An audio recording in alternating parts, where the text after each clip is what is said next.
رانا صاحب جو ہے وہ اشارہ کر رہے ہیں، اور پاکستان جب بنا تو لا الہ الا اللہ کے بنیاد پر بنا، اور لیکن پاکستان جب سے بنا ہے اس کے دشمنان اسلام اور دشمنان پاکستان ہمیشہ سے کوئی نہ کوئی سازشیں ایسی کرتے رہے ہیں جس سے پاکستان کو نقصان ہو، اسلام کو نقصان ہو، اور پاکستان کے جو اصل مقاصد تھے اس کو حاصل کرنے میں دشواری ہو. ذرا ان کی پہلی بات تو یہ کہ جیسے رانا صاحب نے اشارہ کیا، تھوڑی سی ایک میں بات ان کی تائید کروں جو انہوں نے پہلے کی.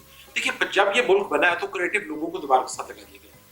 اب آپ دیکھیے کہ ہندوستان میں جو برٹش انڈیا تھا اس میں ہندوستان مسلمان ہند کا کوئی مسئلہ نہیں تھا.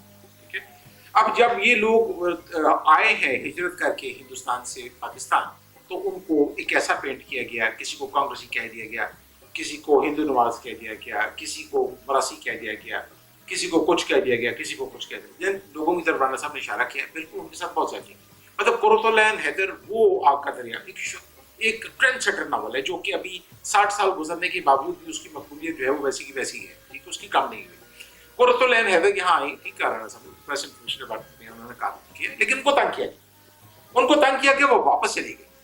ان واپس جانے کے نتیجے میں جس وقت وہ واپس گئی ہیں تو دلی میں جب وہ واپس گئی ہیں اگلے دن اس وقت ہندوستان کے وزیر اعظم پنڈت جواہر لال نہرو ان کے گھر ان کے آٹوگراف لیے، اور آٹوگراف لے کے ان کو کہا کہ آپ اپنی جو شہریت چھوڑ کے چلی گئی تھی یہ لیں، میں آپ کے لیے دوبارہ شہریت لائیں، آپ اپنی شہریت لائیں.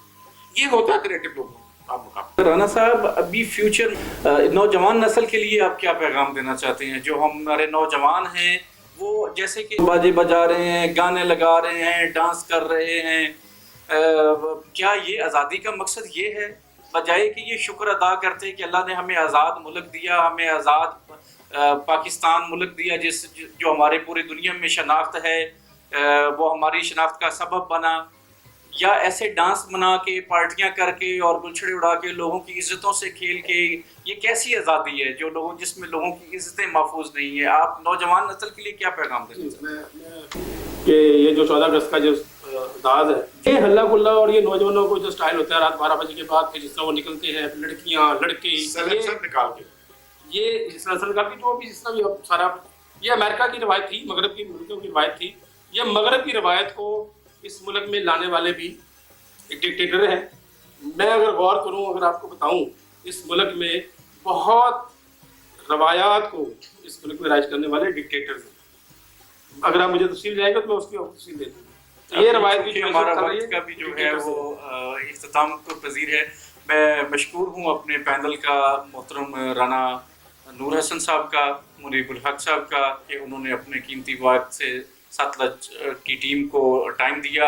اور میں امید کرتا ہوں ناظرین کہ آج کا پروگرام آپ کو پسند آیا ہوگا، اور ہمارے چینل کو ستلج ٹی وی کو سبسکرائب کیجئے اور بیل کا آئیکن ضرور دبائیے. اپنے ہوسٹ محمد امجد اور اپنے دوست محمد امجد کو اجازت دیجیے. Until the next time, take care, اللہ حافظ. پاکستان زندہ باد. پاکستان کو قائم رکھنے کے لیے ابھی اور قربانی کرنا ہوگی. آپ یہ ووٹ کو ایک امانت سمجھ کے ملک کے فائدے اور قوم کے فائدے کے لیے استعمال کرنا، نہ کہ کوئی اور چیز کے لیے.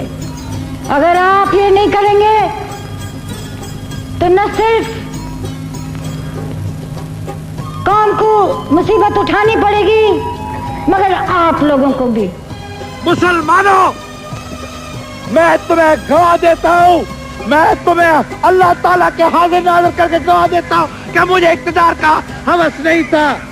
میں نے اقتدار کی کرسی کو پہلے ٹھوک کے تاشکند کے باہر پھینک کے رکھا تھا. For the first time in 30 years, we would have established that the politicians, like anybody else, have to answer for their deeds. And this is the first time in the history of Pakistan that we are taking a politician to establish his credibility or to vindicate his honesty in the normal courts of law according to the law of the land.